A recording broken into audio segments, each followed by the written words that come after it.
Hello, everyone. Welcome to another episode of the podcast, Not Quite Strangers. My name is Valerie Hope. I'm your host, also a professional speaker and leadership coach.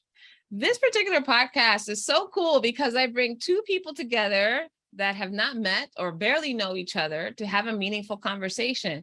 And my hope that this inspires curiosity, that it shifts your perspective and establishes a connection, either between the two guests or perhaps you thinking and listening from your own point of view, who you might have in your community that you want to establish a connection with.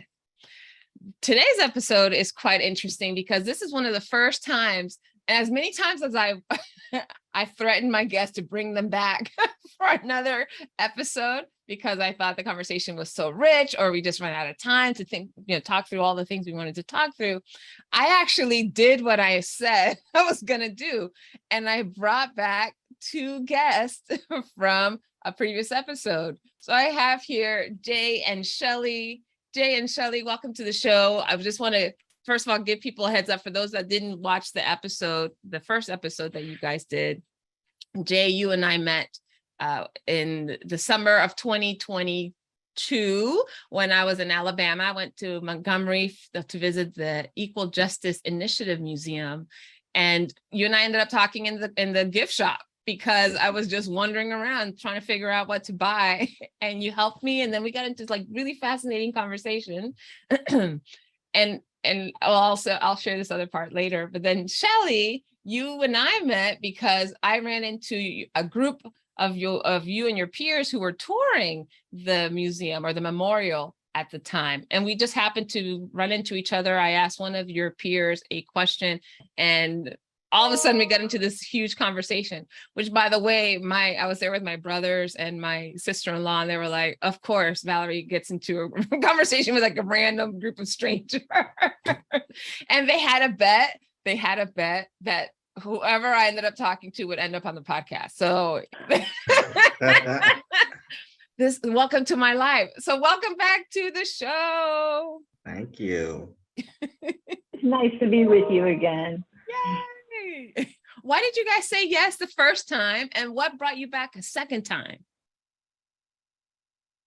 Well, it was the talking to you in the gift shop, and the concept of the whole podcast of meeting someone and chatting with them and learning about them and connecting and learning. And that was very interesting to me. I enjoyed the conversation the first time, so I was definitely all for the part two when you said let's do it. I'm very interested in the things that Shelly does, because she seems like very, very interesting and cool, and that's why I'm here. I love connecting, and it was a great experience. Oh, very cool. Thanks for that, Jae.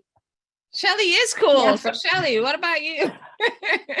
Well, from my part, Valerie, the spirit with which you engaged conversation was just so inviting and generous, and it just really made me feel like we were having a connection. And so there was a sense of trust that showed up, that, hey, this is somebody that, I even trust to have a conversation probably about race publicly.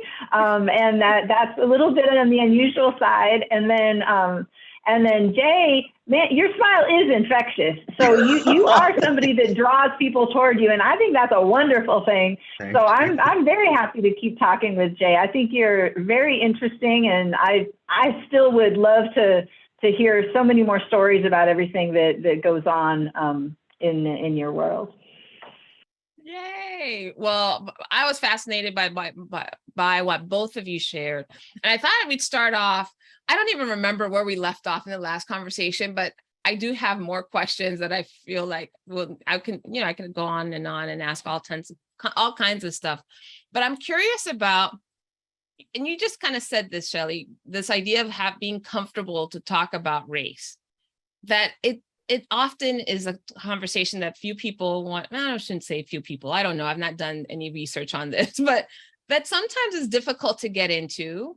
I know my mom and I were having a conversation last night, and she reads a lot of books. And so every once in a while, she'll share some examples of the things that she's read and some podcasts that she listened to about racial reconciliation and that sort of thing.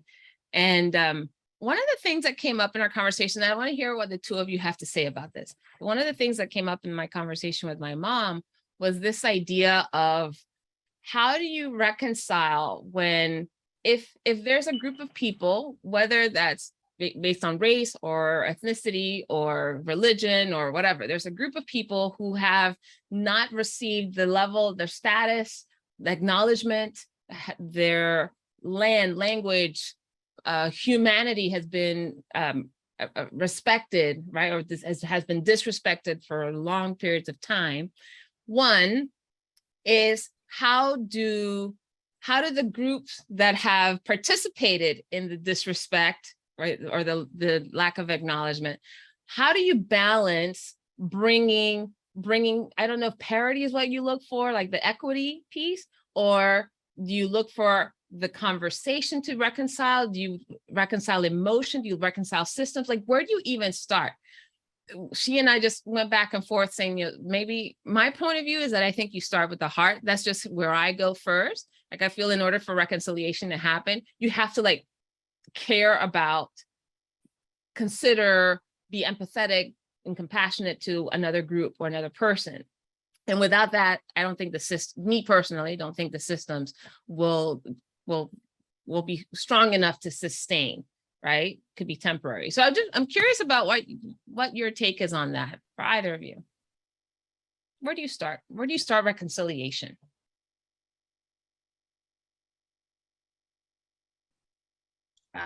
It's a hard question. I don't know. You can say I don't know. I'm okay with that. I think for me personally, it's all about conversation and talking about it and being able to let the other person know that if they have a question or if they want to make a statement, it won't be met with any kind of harshness or, you know, rudeness or thing. It's about, okay, like you said, you know, you want to have compassion and everything, but let's just talk it out. Let's have dialogue.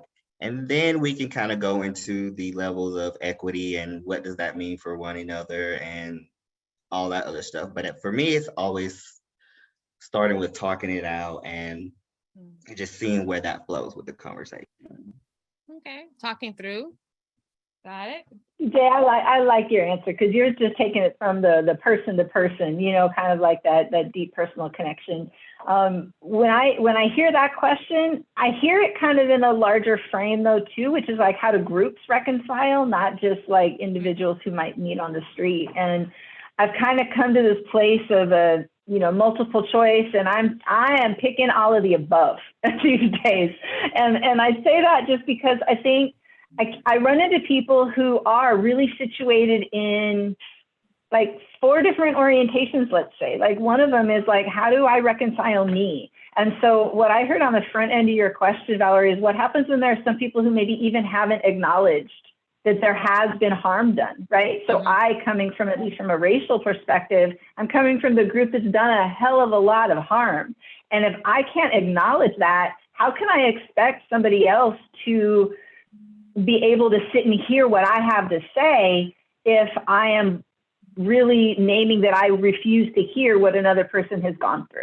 Do you know what I mean? Yeah. So for me, I need to do that acknowledgement first on some level. So I hear people who say, no, you work on yourself first, and then maybe reconciliation is going to become possible, right? Mm-hmm. At the same time, a lot of what helped me to recognize myself was the kindness of strangers who really were able to be in dialogue with me and hear where I was not hearing things and give me feedback and pushback and helped me to see myself better. So I appreciate that too. And at different times that's played a big role. That said, there are a whole bunch of people in my world who are arguing that, no, actually, this is about systems. And if we actually fix the systems and we fix the policies and we fix the cultural frame, then we would actually grow up and see things differently. And that would actually help us do some of that reconciling. So for me, I'm looking for, where are you doing any kind of work? You know, if somebody's invested in any of those elements, then that to me is a starting point. I don't know if there's a right one or not, though. That's a good point. I will, you know what? I'll follow up with the all of the above methodology. Why pick and choose when it comes to healing, right? I think when it comes to healing, that's what reconciliation, right? It's to make whole again. And so part of it is just to heal wherever it hurts most. And sometimes, wherever it hurts most may be a little too intense. It could be that we need to figure, how the outer layer gets healed first and then work our way in, or work from inside out. I think the conversations sometimes become a little challenging. I know for me, my mom and I were discussing how we're immigrants to the US. And so part of it is how, as immigrants, do we, not as immigrants, can't speak for all immigrants, right? But in our case, in our family, we immigrated, we grew up in the military. I think I shared with you guys in the first episode, I didn't know I was Black until I was 14. Jay, I think you had a similar experience. And so sometimes it's a matter of how do we heal? How do we help healing when we're not injured? I don't know if that makes sense, right? I can go into like Equal Justice Initiative Memorial Museum and go in as a tourist, seeing an exhibit that was powerful and impactful and so well done and laid out, and not think about I had a family member or friend, a neighbor who was lynched, or that was humiliated at the hands of the Jim Crow laws that took place, or like there are things about that history that don't connect to me personally. And then in the same level that I know some of my classmates when I went to high school and college in Alabama would connect to it, right? Or people from other states that, that experience, whose families currently or back then experienced any of those regions. So I'm wondering how do you heal? How do you help or support when you're not that connected? I don't know if that's the word, but if not impacted in the way that some people have. Like, okay, let's start, Jay. I'm curious more about you. Let's see, you work and live, in the city that has this center. Are you from Alabama originally? Yeah, you are. I am from Montgomery. Born and raised. And Yep. So when you think about you and your life experience, your family, and the people who've come in and out of that center, how does it hit you? Like, how does that, seeing the history and seeing how everything is laid out and the impact that it has on the people that come visit, how does that impact you? From a personal experience being in that area, so like I was saying, and I think I mentioned in the first episode where I grew up very much in a suburban neighborhood and everything. And fortunately, like my mom kept me, current on my history, the history of African Americans and everything. And so there were times where, a lot of people would come in and they would, be very emotional because they experienced, large parts of discrimination or went through a lot of discrimination through their life and things. And I personally didn't really go through that. Like, I'm not saying it didn't happen, but not to the extent of some of the other people who come through. So when I've talked to them, I've always kind of had to try to put myself in their shoes and their perspective to see and understand their feelings about it, because I think that's very important, just to, again, connect and understand it. For me, I feel like it wouldn't be authentic for me if I was just like, well, I've never experienced that, so I don't know what to say to you. Because that's the whole point, I think, of the Museum Memorial, is for people to have these conversations and those dialogues. And like I said, for me, it's just all about putting myself in perspective, the impact on it. Sometimes I connect, sometimes I don't. If I could just say, like, recently we had a visitor and she was in the lobby of the Peace and Justice Memorial Center and she was just breaking down. And I don't know if you both remember the Memorial Monument waterfall in front of the Peace and Justice Center. Yeah. She seen a name on there and she got really emotional because she said she was a child when she remembered that person, and she was a child when she saw that person being lynched. And it She was, saw. yeah, she was a kid when it happened. And it was people from her community, from her church. And so when she saw that name, it had like a deep emotional just impact on her. And so in those situations, another coworker now, we really just sat with her and just let her express those emotions, cried out and be like, how could these were people in my community, my church, and to see that name, and I remember that name and know that name. And those are the situations where, again, what you mentioned, compassion plays a large part, because that happens frequently.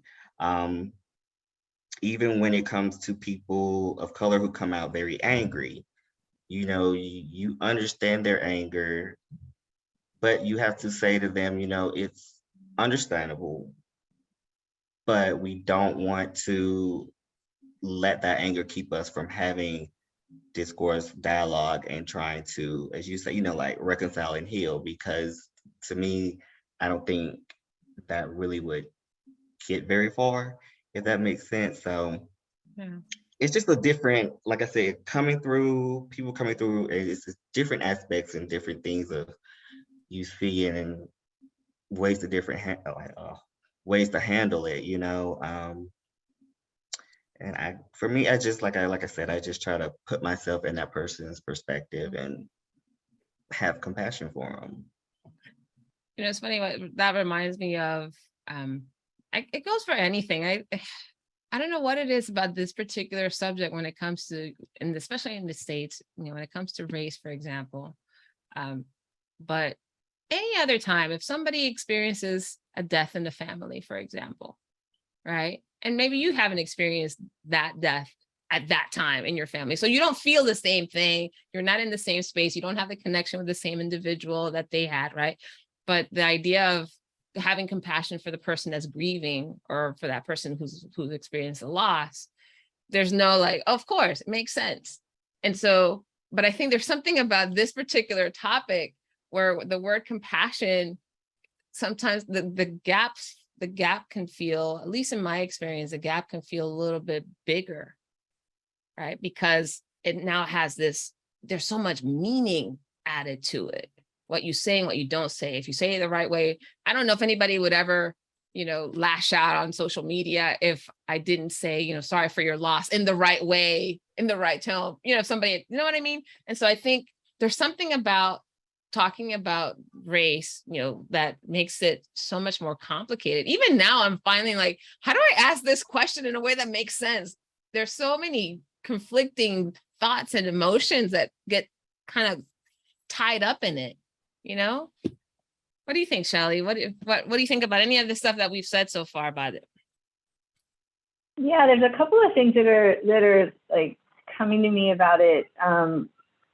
One of which is all that extra stuff that gets layered on. For me, what I have to admit that I see both in myself and other people over all of my life has been, let's say that we are at some dialogue. Let's say we're going out to a dialogue after we've gone to the center, right? So we've gone to the center, we've seen all this stuff, we're feeling all the feelings of, how much awful stuff has been done. And as a white person, it's people that, even if my ancestors weren't on site, not even in the country at the time, I'm still the face of that injury, right? And I may not, if I'm not settled with myself about how I'm navigating that, then when I hear people in distress or in real anger about it, I don't know how to enter that conversation without bringing a lot of guilt and shame to it, unless I've done my own personal work around this topic. And so what I think happens a lot is, white folks try to then stay away, not be in presence with someone who's going through so much pain or anger, feeling, I don't know what to do, so I'm just going to stay away. And that just deepens the divide, right? But yet if we go toward in a way that doesn't carry sufficient compassion, then we're doing more injury. So there is a lot of question of what do I do? But what this is maybe where a starting point has been for me, which is, and I don't remember exactly where this came through for me, where I learned this wonderful understanding, which is, it's not all about me.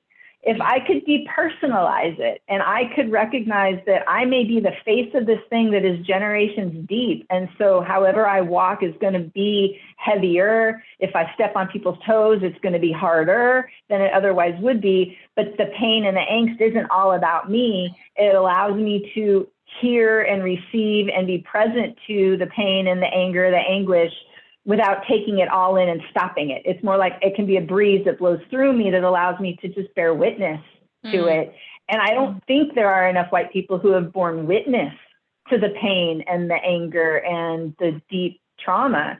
And if we can get ourselves together to recognize where's the part that we can learn from this, and maybe we do have to be better. There's some part of it that's true about me. Like if I've stepped on a toe, I need to understand how I released that, anger in somebody else. But if I'm willing to do that work of figuring myself out, then I also can match that with the ability to say, and it's not all mine, because I'm not responsible for all of the history. And a lot of what's happening here is grounded in that history too. It's not easy. Thankfully, I've got a community that's holding that sort of like both and idea. Okay, it's me and it's not me, so I can survive this. And let's face it, whatever I'm going through of my emotionality, listening to the pain and the anger and the upset, is nowhere near as difficult it is to actually be in the pain and the anger and the upset. Yeah. And so that's a self-check right there that that I think at least has been maybe useful to bridge a little bit of the gap. I don't think I shared this with you guys last time, and shame on me because I didn't go back to listen to this, but I had a recent experience on an airplane. Did I tell you guys about that? I don't think I did. I think so. I had an experience on an airplane where I was, I think it was an Alaska Air flight, or I should probably check first before I put that airline on blast. So apologize if it was incorrect. I think that's what it was. In any case, I was sitting in coach, probably row 12 or something like that. And, they have the first class seats, I think up to row 6, 4, 6 or something like that. I usually, when I get on the plane, I'm dead asleep. I go to sleep right away before the plane even takes off. Usually I'm out. It was a relatively short flight, a couple hours or something like that. And I remember going to sleep. And then when I woke up, before going to sleep, actually, I do remember people going through from the coach section to the restroom at the front of the plane, right? So they have the first class cabin with the restroom in the front, and there's also restrooms in the back. And I remember having seen people from my section go up to that particular restroom. I fell asleep. When I woke up and I needed to go to the restroom, I went up to the front. And as I was going into passing the first class cabin section, one of the flight attendants stopped me and said, "Sorry, you can't use these. You have to use the ones in the back." And, it's a flight attendant, is within her purview to manage who comes in and out of that section. But I remember in that moment just feeling humiliated, and my face got hot. And I felt the tightness in my chest. And I said, "I've seen other people." She goes, "Yes, but you need to go to the ones in the back." Very curt. And I just stood there for a couple of beats. And I turned around. And when I looked back, the ones in the back were both occupied. You could see the lights were on. The red light was on. So I went and sat back in my seat. And I remember my breath coming in really short. And I was like, oh my gosh, it was such a small, what I would say was a microaggression with like macro impact. It was very, very small, but I just remember feeling that anger, and I felt hurt and confused. And, part of me had just woken up from a nap too. So I was also kind of like, what just happened? What's happening? And I'm like, okay, there was nothing I could have implied that it was something based on race or something based on class. I don't know what it was, but it still felt, it was hard. And I noticed my breathing. I'm a meditator, so I could notice all my body reactions. I was able to just take some breaths, calm down. And then finally, when I saw the bathrooms were not, were not occupied anymore, I got up, went to the restroom. And I remember thinking while I was in there, if they changed the policy, they should have made an announcement. If they changed the policy, they should have made an announcement. Why didn't they make an announcement? They should have made an announcement. So like all this stuff is running through my head. I'm in the bathroom and ding, we just like to remind our passengers the restrooms in the front of the cabin or the front of the plane are for our first class. So they made the announcement and I was like, okay, I felt better. I felt a little better because I didn't feel like it was personal. And if they, again, had done that in a tone that was a little less curt, I may have also not been as reactive. But that was just a small moment. And from someone, like I already told you, that hadn't experienced some of the transgressions that my family or my ancestors, at least those that I was connected with most recently, haven't experienced near the amount of egregious behavior that many of other Black people have. But it was hard to come back from that. And it was just a 2-minute span of time experiencing that. And I think that the reason I'm saying this is because coming back to compassion, having had that brief experience, and I've had other things in my life, this was not the only one, but this is the most recent where I felt that level of that anger, that I remember thinking, can you imagine feeling this way every single day, every moment? If my mom had been, living where she's living now in the 60s and 70s and the 50s, this would be her life. This would be her life constantly, when she went shopping, when she went to school, when she was walking on the sidewalk, right? This would be her life. And I don't know, it was just so eye-opening to me that moment of anger, right? That moment of anger for me, I was able to then rationalize it back down to like, okay, cool. And of course, I did go back and I wrote a letter to customer service saying, hey, I don't know what was happening. I'm sure there were other things in play, but the way it came across and the way it was said and the tone of voice, and not having changed the policy over the intercom, and could have been that they said it while I was sleeping, right? So taking responsibility, but the way in which it was communicated, I felt was not really inclusive, right? In the service. So something to check on, whatever they were dealing with, that was not kosher. Anyway. I think I think the microaggressions are the worst type of thing because they compound, and then you kind of get to this point where you have another instance of a microaggression and you kind of want to lose it. And like you said, you're like, what? And then like, I've had enough. And then you may not intend to take it out on that person, but again, it's like this compounding of these microaggressions of, oh, you speak so well for a Black person, or oh, you must not be full Black because your hair is so curly like that, and you just going on and on and on. And so for me, it's like, I would just rather you be flat out predators than have to deal with the microaggressions, because it's like the microaggressions are the ones where you're just kind of like, and you kind of,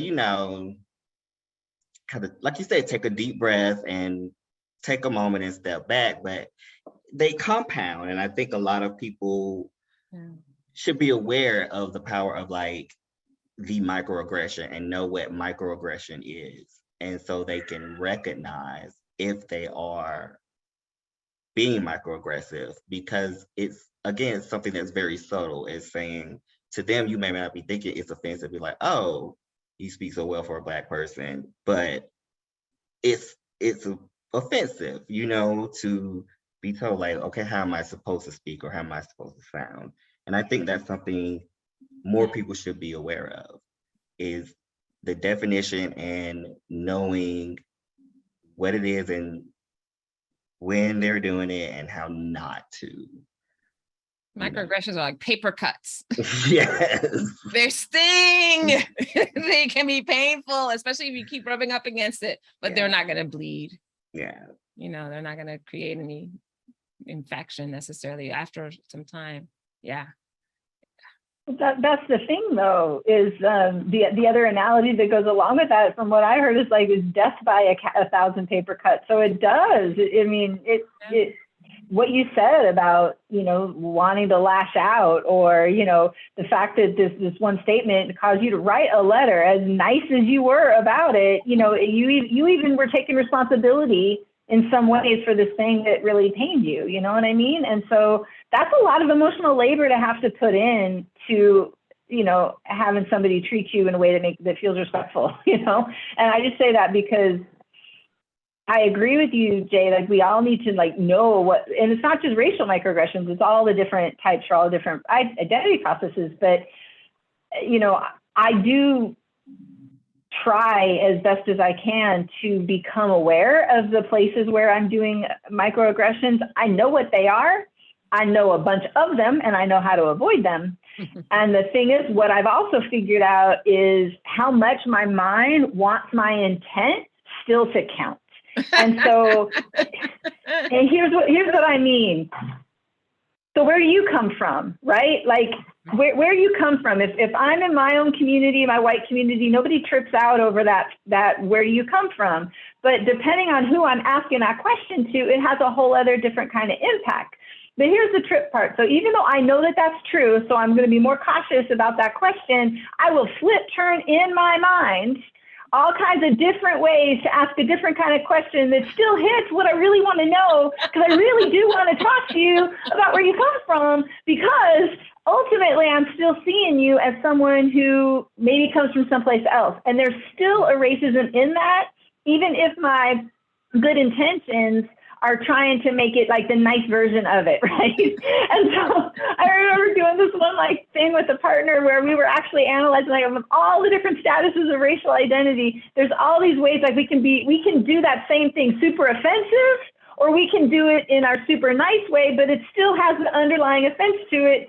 But we realize it until we know why it's a problem. What is the underlying message being delivered? And that's where I think the big fail often is if we think that our intention is the problem, then we don't have a problem, because we know our intention is positive. But if we know that there's some deeper assumption underlying it, then there's room to mine it, so that we stop stepping on toes. Because man, it tripped me out because we were trying to break this thing down, and I was finding myself in it, right? I'm oh, but I really want it, but what if I ask it that way? Can't I still get the information? And I'm thinking I'm trying to do all the right things, and I'm no, I'm not there yet. I'm just not there yet. I think the difference, though, is so much of it has to do with exposure. I feel so much happens because we have a lack of exposure to people that look a certain way, or right, we've not experienced people in a more intimate way.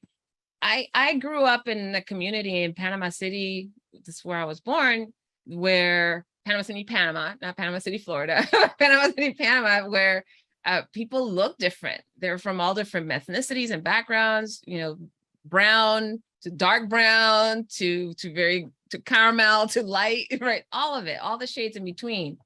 And this is in the Spanish-speaking country. Now, I go to other Spanish-speaking countries like Argentina or Mexico or Chile. There are not as many dark-skinned, right? Especially not as dark as I am.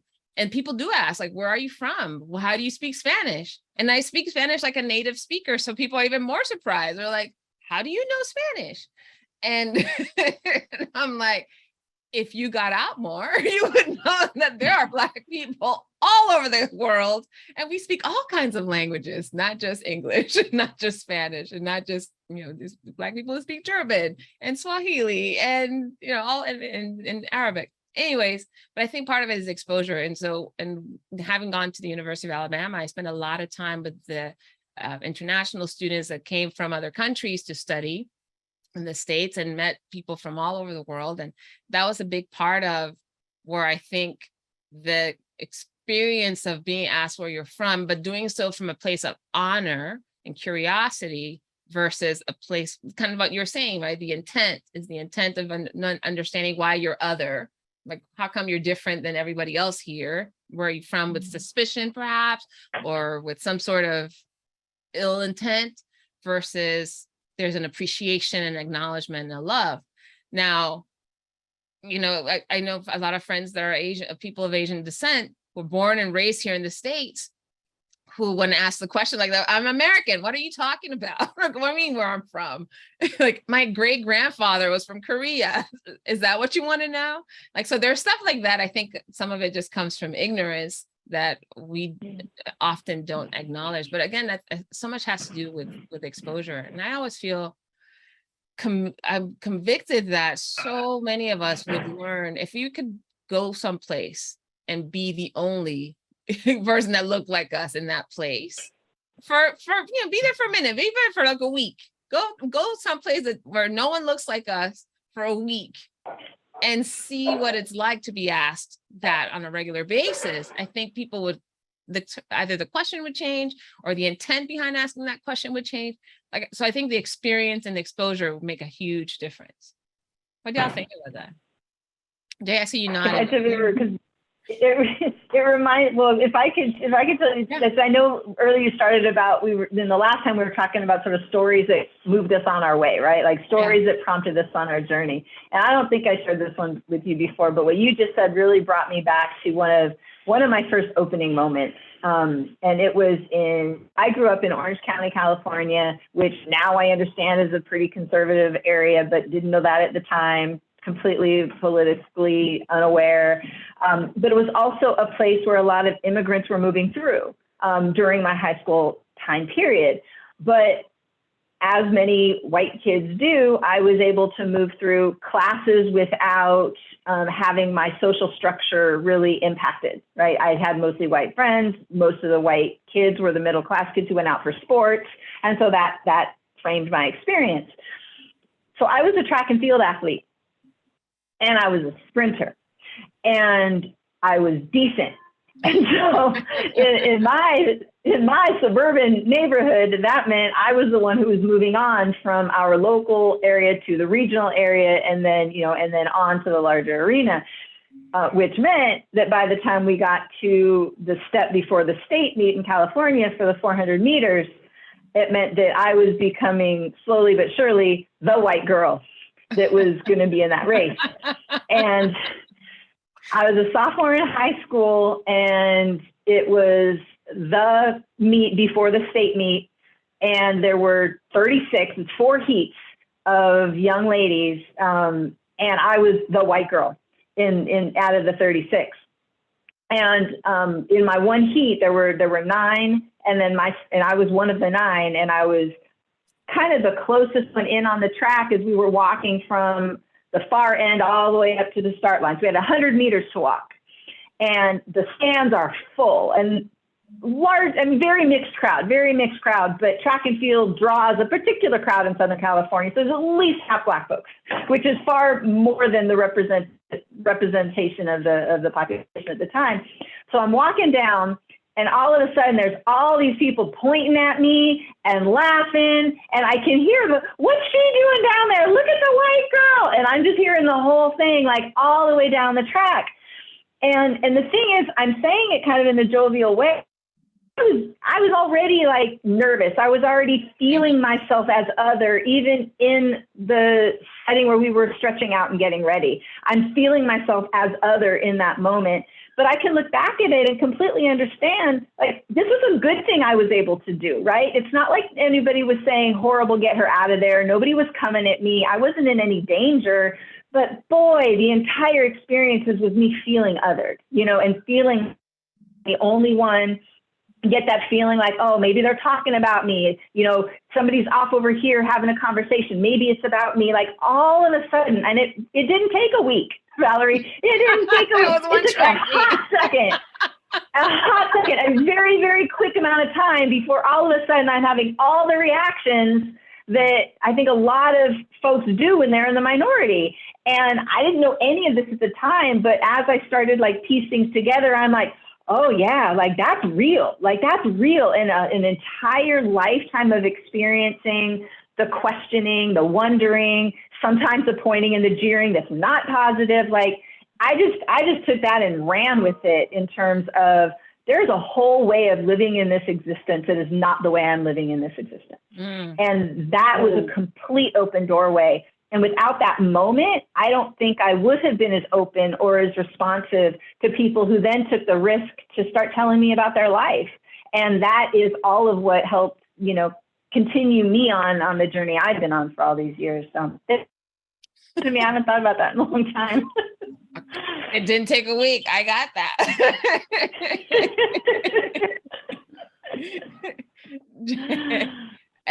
You know, I think the other piece that comes to mind here too is how much conditioning we receive from the media. I've been watching the show Homeland, and it's an oldie but a goodie. Won many awards back in the day, right? I think it came out 10 years after 9/11 here in the States. It was on Showtime, and I don't know how I got into it, but I decided to start binge watching it, been watching it. And I saw that in Wikipedia, they talked about how some of the backlash that show received had to do with a lot of anti-Muslim sentiment that's depicted in the show. And it's so true. And I have wonderful close friends who are Muslim. And the way that shows like that, not only that show, I'm sure there are others, but it's so fascinating to see how shows have the ability to program us to look and think and hear things over and over and over again in certain ways, and how people are depicted and how they're not. And so a very close friend of mine, I asked him, he's Egyptian, and I said, hey, he's not watched the show with me, but I shared with him some of the things that I'd heard and seen in the show. And I was like, what is it like to have TV shows like this that are so popular and are so, they're given awards, right? They're so lauded for the action or the acting and all these other things, but they really dishonor oftentimes your religion and your culture. So what is that like? And he's like, it's pretty much every show that you see, you'll find something that's going to be an anti-Muslim message or some, you know, everyone's a radical. When they use the word terrorist, is usually because somebody's from, you know, Middle Eastern background. They don't use it in turn for US born, non-immigrant people. And I'm like, so he started pointing out some things and I'm like, wow. And that could be said for a lot of different cultures, right? That's not just in this case, the Middle Eastern culture, but I'm curious about the television and movies or music and what role you guys think they play on how people think. I mean, even the controversy with The Little Mermaid, the movie hasn't even come out yet. Have you heard about this? Yeah. Yes. What do you think, Jae? I think so I'm a big sci-fi geek nerd person. So, you know, when all those things came out with, you know, these comic books and these people, the characters aren't being portrayed by the, you know, standard white person and everything. Like with The Little Mermaid, I say, I don't get it. Honestly, for me, I don't get it. She's a fictional character. You know what I mean? Like she's a story. You know, she could be anyone, and I think that representation is very important. So little Black girls should see Little Mermaid in different ways. It should be different ethnicities and everything. And I think with TV shows, like you were saying, I always wonder on these TV shows when they show different cultures, like, you know, Homeland. I've watched Homeland. It's actually really good. And but it's a good show. I'm so conflicted. Yeah, but you know, maybe have someone there to be part of the show, part of the production, maybe behind the scenes, to be like, okay, so you want to portray this, but like, let's not take it this far. And I think a lot of shows now may be doing that, but you know, in the past that was like, oh, we're not gonna have somebody, you know, control, or not control, but you know, steer how we depict people. But representation is everything. It's important, because when you see yourself, it makes a big difference when you can relate to a character.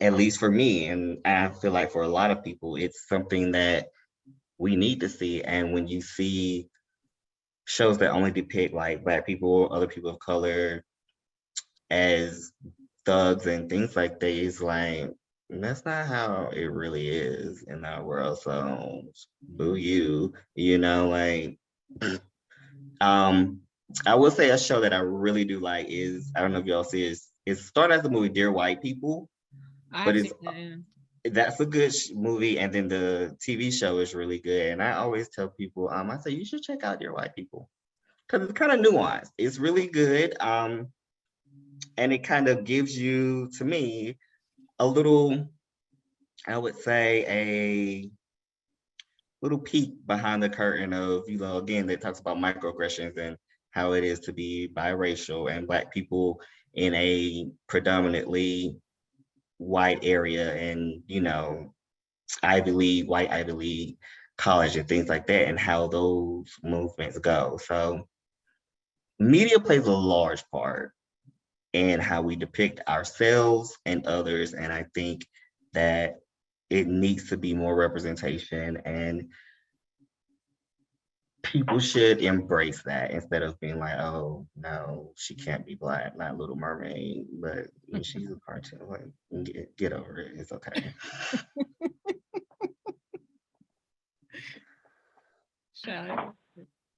I love the way you said that, Jae, and I love the way you talked about Dear White People being nuanced, because that's one of my favorite shows to recommend white people to watch.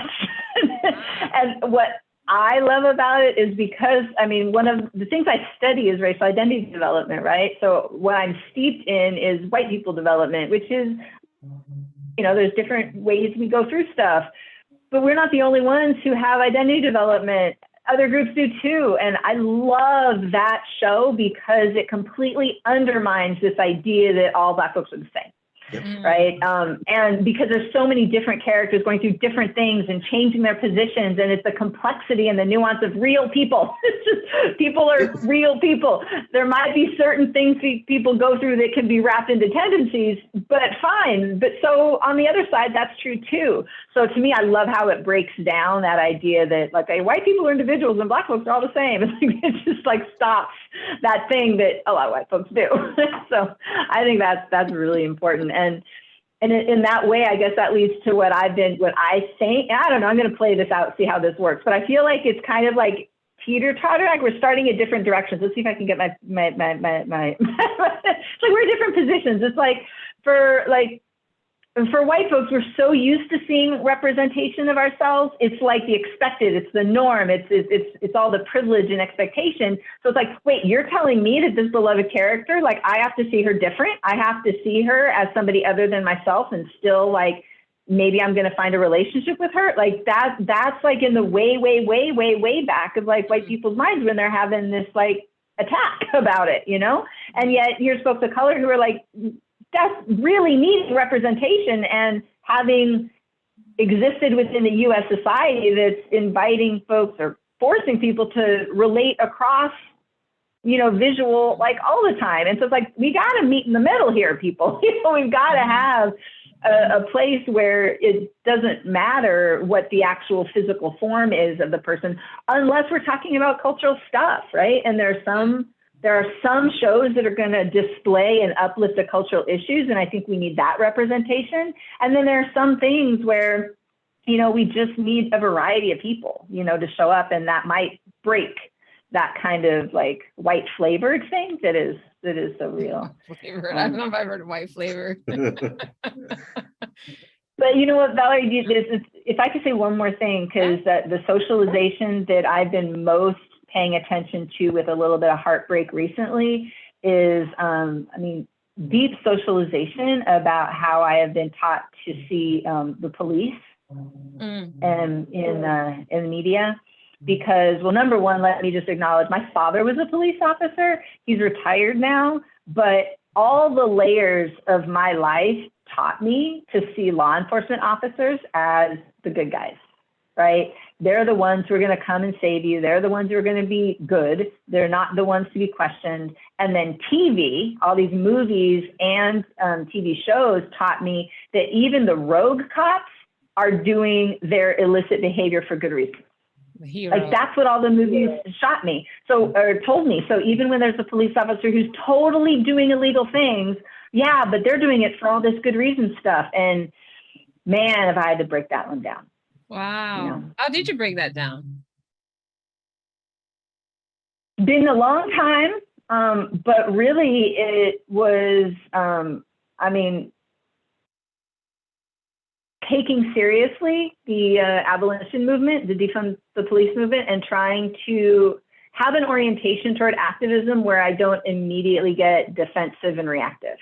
So I may or may not think it's a good idea right now, like to actually defund the police, whole writ large, fire them all, make it all go away. I may not think that's really smart right now, but to go underneath the headlines and find out what are they really talking about and why, what are they really proposing and why. And the why has been so important. And it's been really amazing to understand, like, there are so many people in this country who would rather take their risk with criminals than have to deal with cops. And I had to ask myself, why would that be true? Why would the people that I was taught to appreciate and rely on be people that other people would trust so little? And I will tell you, it's been a multi-year process, and boy, is it interesting conversations with my dad. I bet. I bet. What does your dad think about all of this right now? If you don't mind me asking, from his point of view as being in the force and seeing things play out now, if it's too personal of a question, that's fine, but it's just very interesting to know, what does another police officer or, former police officer feel about these, things going on in current events with the police? Yeah, well, I will say that this has been a long conversation with Dad. So we've been picking away at different elements of this for over a decade now, since I first started coming to awareness and then trying to articulate it well enough to bring it home and say, hey, here's what I'm thinking, let's talk. The police stuff has been much more recent. But what can I say about this? It's been a process too. I mean, I think one thing that was really important, and I don't know if it's like 100% thing, but I know we've had some conversations that have helped me recognize that my father is now more so able to see that the police force of today maybe isn't operating like what he was part of 20 plus years ago. Maybe, right? And that was an important part to try to depersonalize it, to get him to see it as not about him. Because having the conversation gets translated into, well, what did I do? What was the step I made? I'm feeling attacked. And only when we could have a conversation where this is not about you, this is not about your activities, this is about the system that's currently taking militarized weapons, for example. This is a system that is currently having people go on certain trainings that's really far more aggressive and enacting it way more than maybe was true in your, 3 decades ago at this point, 4 decades ago at this point. But then another hump that we needed to get over and talk about was, who is the individual and the choices they made versus what's the system's issue. And so at a particular moment in one of our conversations where I was hearing my dad talk about choices, let's say not certain types of events where he had a feeling that negative things were going to happen. You know what I mean? That the people who were harshest on the force might take more overt action that we might call abusive, that kind of thing. And flipping that in a conversation to say, so what does it mean that you were the one who decided not to do that? What does that say about the larger system that more people were likely to do that behavior that you were thinking was unsavory and that you decided to stay out of? And then a far more sensitive question that I can't say we've gotten all the way through, but is a question we all need to, what does it mean to be in a situation where you actually felt that your livelihood was under threat for naming that that's a problem? And what does it mean not to have stood up against that at the time? And what are we asking people to do, standing up against things at the time when they may not feel that they have the power within the system? Anyway, that's a really long answer, but it's been quite a process. The last thing I'll wrap up by saying is we recently had a conversation that surprised me because I went to jury duty and decided to be really honest and told the judge that I was going to have some difficulty believing the police officers who might come in to testify. I've just heard too much. I've just seen too much.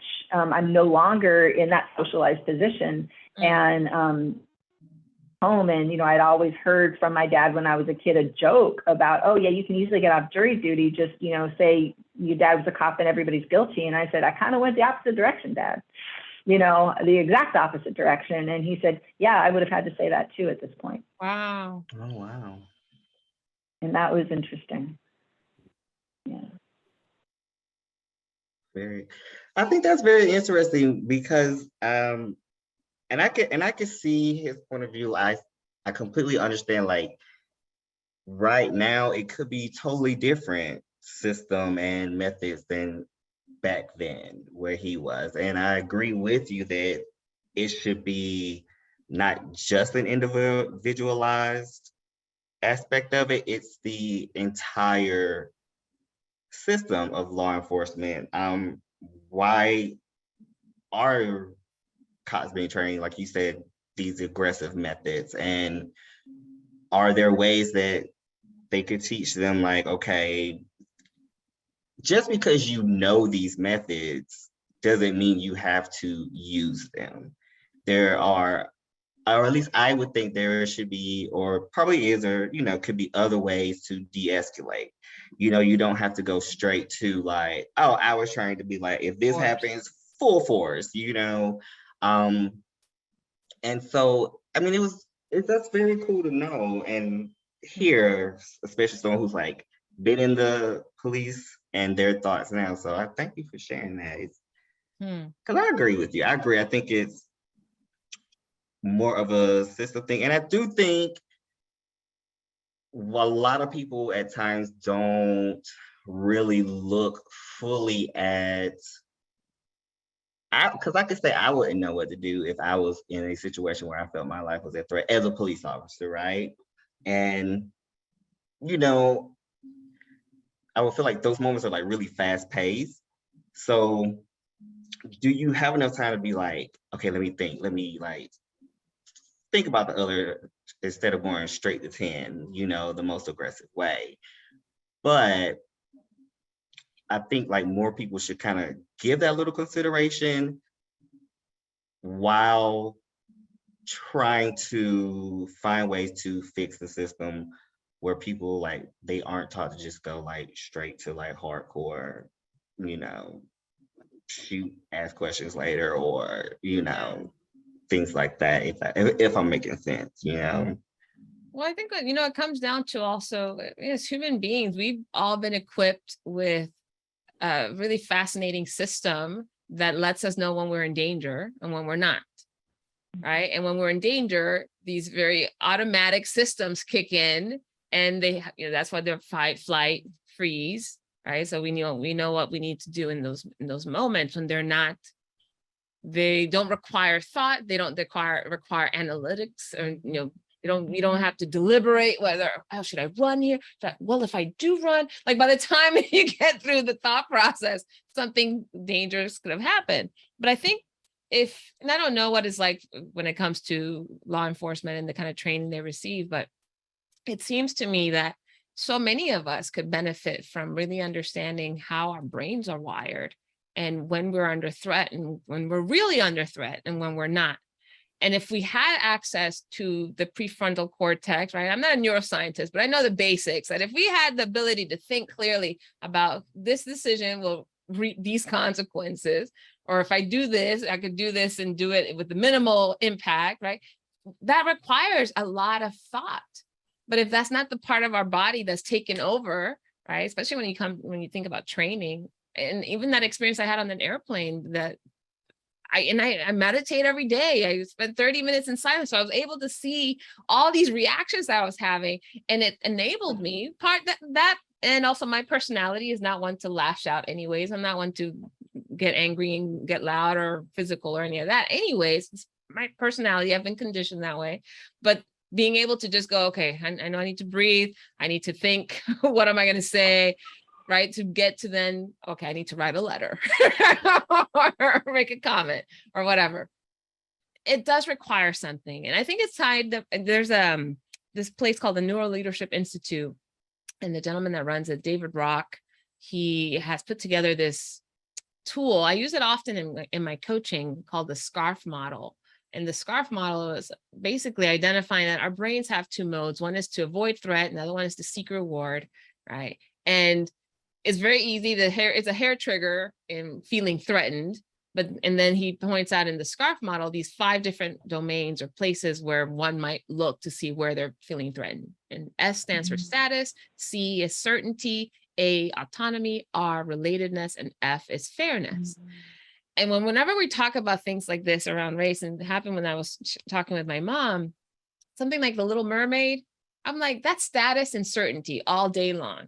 Right? Someone who's been, like you said, if everything has been using your worst white flavors for a long period of time, your status may be threatened when you all of a sudden like, well, hang on. So now that's been wrong all this time. Now I'm not, we're not good enough or something, whatever that dialogue is. But the idea is that people now feel that their status has been demoted, and loss of any kind can be devastating to a human being. And it doesn't have to, video games make people angry.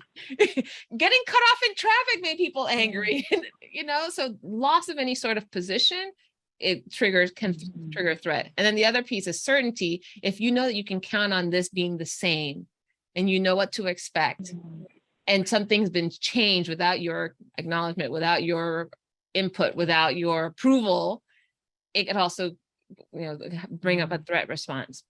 So I think a lot of the stuff that we've been talking about when it comes to race and reconciliation, that's why I think so much of it has to do with the individual. We get to see where our triggers are.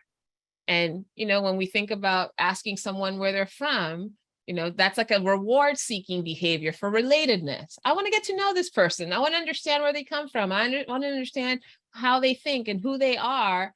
That could be a reward seeking. And some people, it could be a threat. Where are you from? Where are you going? Why are you here? You know what I mean? So I love systems like that because they help me just to slow down my thinking enough. I'm like, okay, can I plug it into this formula to see where I might need to look? In my case, I was triggered by status and fairness on that plane. I didn't think it was fair that they weren't explicit, or at least I didn't hear the policy had changed at some point during the flight. And the fact that I was called out in front of however many people were around me at the time, that was like a threat. So that's how my mind works when it comes to all of these different issues. Oh man, thank you guys so much. I feel like we always dig into stuff that I don't get to talk about very often with strangers. I talk about stuff like family. Thank you for sharing that model. That was really brilliant. I love the idea of learning that well enough to be able to move things through that analysis in the future. Let me ask you a question, because I feel like this would be right up your alley. Have you read this book, My Grandmother's Hands by Resmaa Menakem? Oh, you want that book, Valerie. Okay, so Jae, this book, My Grandmother's Hands, it's perfect for because it really is like a healing book, but about how do we go deep in our own ancestral background, what is the healing, the trauma that we need to heal from our own lines, right? But there's 3 major orientations and groups that he addresses. He addresses Black folks, he addresses white folks. Like, what does it mean to have gone to a lynching as a white person and shut off our emotional body to personalize in the way that is like negative depersonalization, like that is a dehumanizing form, right? So we as white people need to like recover ourselves as, you know, to not be so cut off, right? And then there's the trauma Black folks have gone through. And then he addresses police officers too, and the trauma that police officers go through, and but then the special responsibility that police officers have to navigate that trauma so that they don't lash out and upon others. So anyway, that book is really, it feels like a nice wrap up to all of what we've been talking about. Yeah, I would definitely check that out. Thank you guys so much. Good stuff. So I'm curious, out of this whole conversation, this being our part 2, what's something that you're walking away with from our talk today?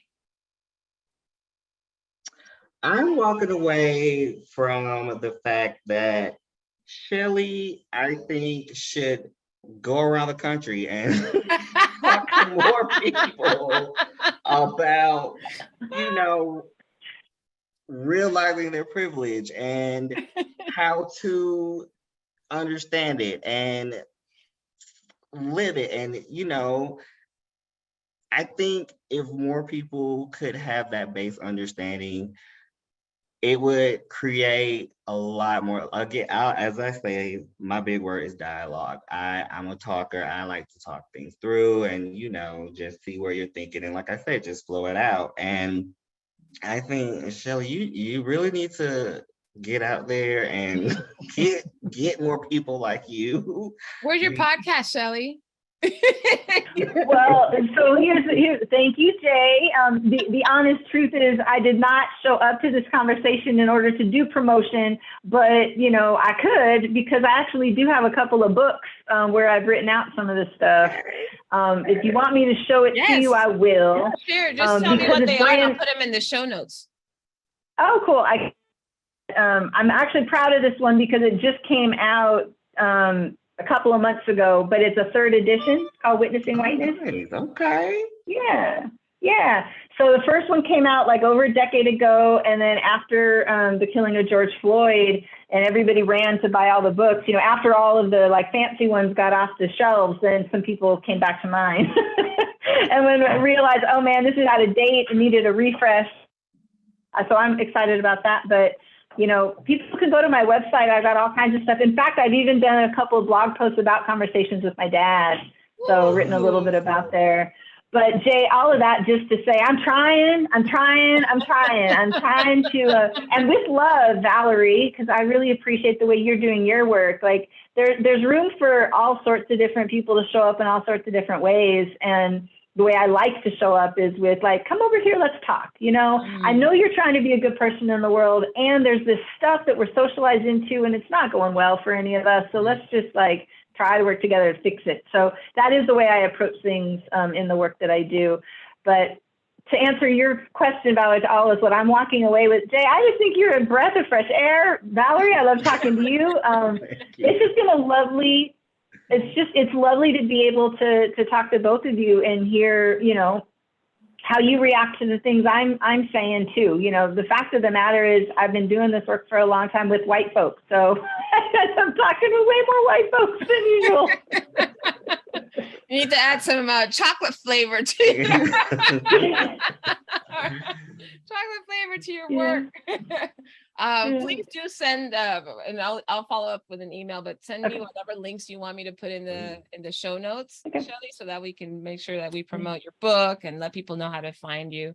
And Jay, of course, the work that you're doing. Are you still with the EJI? Yes, I am still there. Yeah. So anything that you'd like for me to put in there, any shout out that you'd like for me to make for you or for the organization, I'm happy to. I think that would be so cool for people to know. Can I say one last thing? Of course. In 2 weeks, I am going to be getting together on a Zoom call with all of the women, the multiracial group that came to EJI.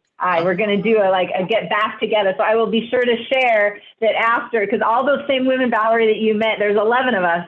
we're all going to get together on Zoom and kind of do a debrief, 2 months later, 3 months later kind of thing. So nice. I will tell them all about these conversations we've been having. That's awesome. Please do. And you guys went to many other places. The EJI was not the only place you went to, right? How many places did you visit?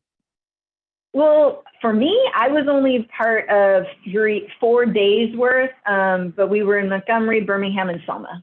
Oh, okay. The hot spots. Just a little bit neat, but so impactful. I mean, Jae,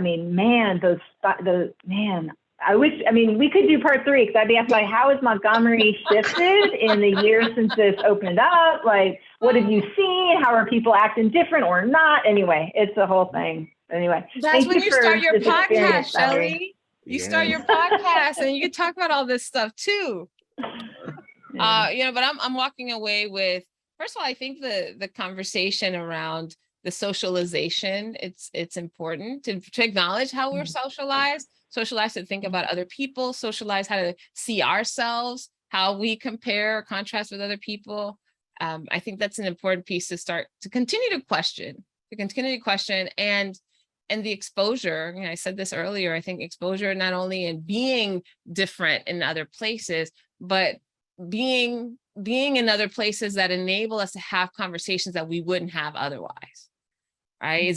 To have a friend who's Muslim is a different conversation to have about watching a show like Homeland than it is with other fans of Homeland who happen to notice the same thing, perhaps, right? So I think being able to put ourselves in a position where we're different than the people that are there, and then have meaningful conversation around that, this is what I hope to do in this podcast. I kind of, my small contribution to that exposure.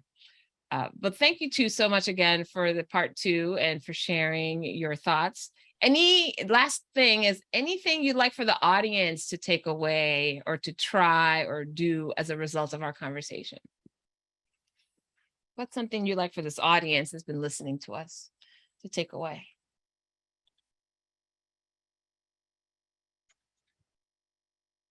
What did I can't remember what I said last time. So that's okay. You can say the exact same thing because it's that meaningful. No, I don't know.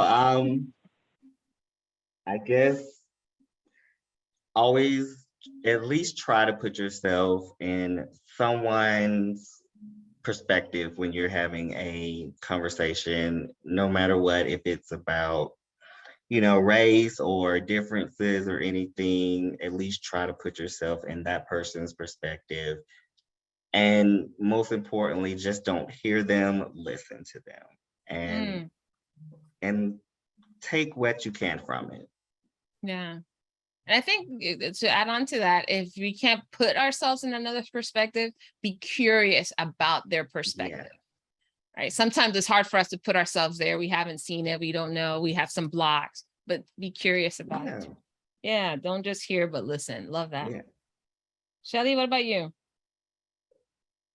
Oh, the thing that comes up to me right now is I think so often people who don't have much experience talking about race think we're supposed to be able to just show up and have a good one, as though we're supposed to magically know all of the minefield that we're walking.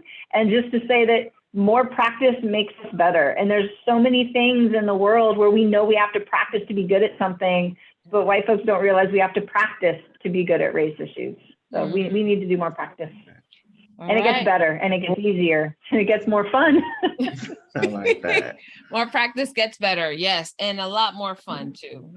Love it. Thank you both so much for joining us again. Those of you who tuned in to this episode of Not Quite Strangers, I appreciate you. Please make sure that you favorite or love us or recommend us or rate us on your favorite podcast platform, so that way you don't miss a single episode. You can also subscribe and listen for the show wrap up to get the website for subscribing to the show. Thank you all so much for joining us. Have a wonderful rest of the day. You've been listening to the podcast Not Quite Strangers. Be sure to subscribe or follow on your favorite video or podcast platform. And for more information and content, go to notquitestrangers.com. See you next time.